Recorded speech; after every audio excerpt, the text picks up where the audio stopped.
Rules కు విరుద్ధంగా management సీట్లు అమ్ముకుంటున్నాయి కాలేజీలు. ఎవరు ఎక్కువ డబ్బులిస్తే వాళ్లకే సీట్లు ఇస్తున్నాయి. ఇది మారాలని పేరెంట్స్ డిమాండ్ చేస్తున్నారు. ఈ దందాకు చెక్ పెట్టేందుకు హైయర్ ఎడ్యుకేషన్ అధికారులు రెడీగా ఉన్నా సర్కార్ పర్మిషన్ తో ఆలస్యమవుతుంది.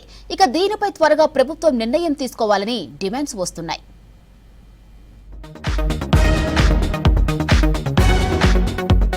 రాష్ట్రంలో ప్రైవేటు ఇంజనీరింగ్ కాలేజీల్లో మేనేజ్మెంట్ కోటా సీట్లను ఆన్లైన్లో భర్తీ చేయాలనే డిమాండ్ రోజురోజుకు పెరుగుతోంది.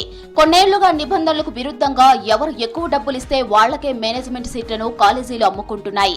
ఈ దందాకు చెక్ పెట్టేందుకు హైయర్ ఎడ్యుకేషన్ అధికారులు రెడీగా ఉన్నా సర్కార్ పర్మిషన్ లేకపోవడంతో వెనక్కి తగ్గారు. త్వరలోనే బీటెక్ అడ్మిషన్ల ప్రక్రియ ప్రారంభం కానుండటంతో దీనిపై ప్రభుత్వం త్వరగా స్పష్టత ఇవ్వాలని పేరెంట్స్ కోరుతున్నారు.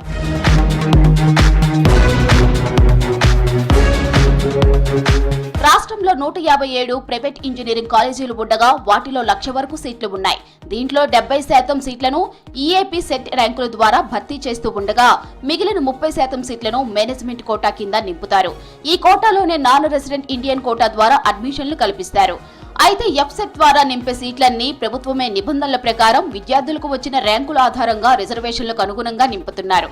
కానీ మేనేజ్మెంట్ కోటా సీట్లను మాత్రం మేనేజ్మెంట్లు భర్తీ చేసుకునేలా ప్రభుత్వం అనుమతులిస్తోంది.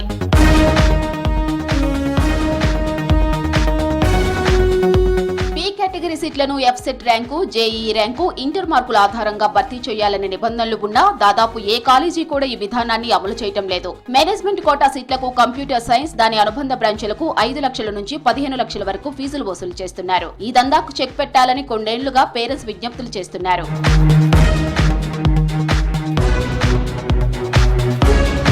ప్రైవేట్ కాలేజీల్లో మేనేజ్మెంట్ కోటా సీట్ల అమ్మకాలు ఇప్పుడిప్పుడే మొదలయ్యాయి. ఎఫ్సెట్ ర్యాంకు, విద్యార్థులకు వచ్చిన మార్కుల ఆధారంగా స్టూడెంట్ల నుంచి కాలేజీల మేనేజ్మెంట్లు డబ్బులు వసూలు చేస్తున్నాయి. ముందస్తు సీట్ల రిజర్వ్ పేరుతో 30 నుంచి 50% ఫీజును పేరెంట్స్ నుంచి తీసుకుంటున్నారు. నోటిఫికేషన్ వచ్చిన తర్వాత మొత్తం ఫీజు వసూలు చేసేలా ఒప్పందాలు చేసుకుంటున్నారు.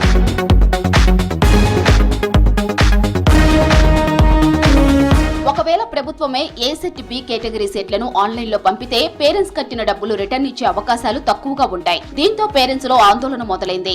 ఆన్లైన్ లో మేనేజ్మెంట్ సీట్లను నింపితే కాలేజీల అక్రమ దందాకు చెక్ పెట్టినట్లు అవుతుందని చెబుతున్నారు.